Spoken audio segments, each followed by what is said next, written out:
तो क्या पढ़ना है हमें?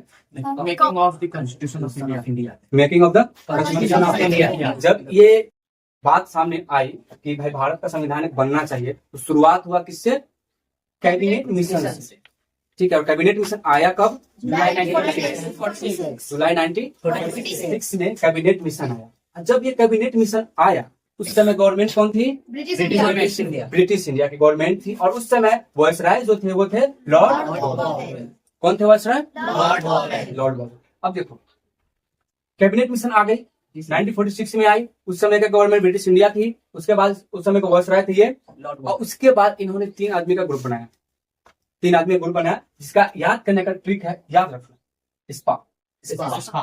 SPA, Stafford Cripps, Patrick Lawrence, AV Alexander. AV का फुल फॉर्म होता है Albert Victor. Okay, Albert Victor. अब इन तीनों का काम क्या था? Constituent assembly was form by November 1946। अब नवंबर 1946 में एक बात आई कि संविधान का निर्माण होना चाहिए। मतलब वो जो 3 लोग जो इससे पहले जब आपको बताया, वो 3 लोगों का काम क्या हुआ? अब संविधान बनेगा ना। अब संविधान जब बनेगा, इसके लिए सबसे पहले मीटिंग जो रखी गई, वो थी 9 दिसंबर 1946। संविधान सभा की सबसे पहला मीटिंग कब हुआ था? 9 दिसंबर 1946 को। और उस समय के हेड बनाया गया सच्चिदानंद सिन्हा जी को। अब देखिए सबसे बड़ी बात क्या हुई, जब भी हम कोई काम करने चलते हैं, उस काम में क्या होता है? उस समय कोई हेड नहीं होता है, उस समय किसी एक को हेड बना दी जाती है अपने मन से। फिर उस काम के लिए मीटिंग की जाती है और उस समय चुना जाता है हेड। नहीं समझे? जैसे कोई हमें, जिससे हमारे यहाँ एनुअल फंक्शन होने वाला है, तो एनुअल फंक्शन के लिए अभी कोई हेड नहीं है। यहाँ एनुअल फंक्शन इन्हें संभालना है, उसके लिए एक मीटिंग बैठाएंगे और उस मीटिंग में हम अब हेड को चुनेंगे कि हाँ चलिए आप हो गए, इस काम के लिए आपको रख दिया गया, इस काम के लिए आप रहिएगा, इस काम के लिए आप रहिएगा। ठीक है, तो पहली मीटिंग में हेड कोई नहीं था, तो क्या किया गया? इन्हीं को हेड बनाया गया था।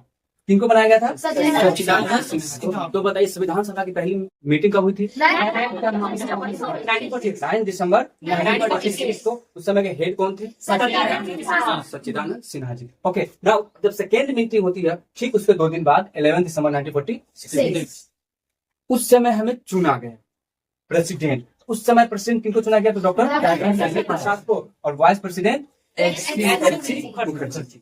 ठीक है, पहली मीटिंग में कोई नहीं थे, तो इनको बना दिया कि आपको इस सभा को आपको संबोधित करना है। उसके बाद इनको चुना गया, तो ये हमारा परमानेंट हो गया। ये इनको चलिए अब संविधान का निर्माण होगा, इसमें आप लोग मुख्य भूमिका निभाइएगा, कहाँ क्या गलती होगा नहीं होगा वो आपको देखना है।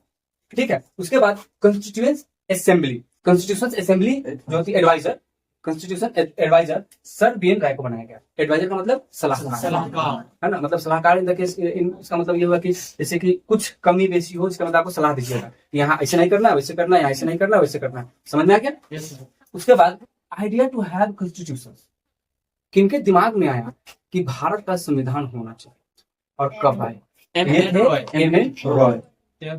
ठीक है, 1934 में इन्होंने कहा कि भारत का एक संविधान होना चाहिए।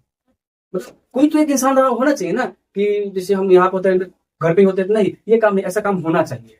पहले कोई घर का आप लोग बताएगा ना, फिर उस पर विचार किया जाएगा कि हाँ सही बोला है, गलत बोला है, फिर लगेगा कि नहीं ये तो सही है, फिर उसको अप्लाई किया जाएगा घर के नियम में, चाहे अपने स्कूल के नियम में, कॉलेज कहीं भी। तो हमारा घर भी तो एक हमारा समझे से संविधान है कि हमारे घर की भी कुछ रूल होगी कि नहीं होगी। जैसे बहुत सारे लोगों के घर के रूल क्या होती है, चप्पल खोल के घर के अंदर जाना है, बड़ों से रिस्पेक्टफुली बात करना है, छोटों को भी सम्मान देना है ना, होती है ना, ये छोटे नियम हो गए। उसी प्रकार से जो ये थे M.N. रॉय, इनको क्या था, इनके दिमाग में आया भारत के संविधान होना चाहिए।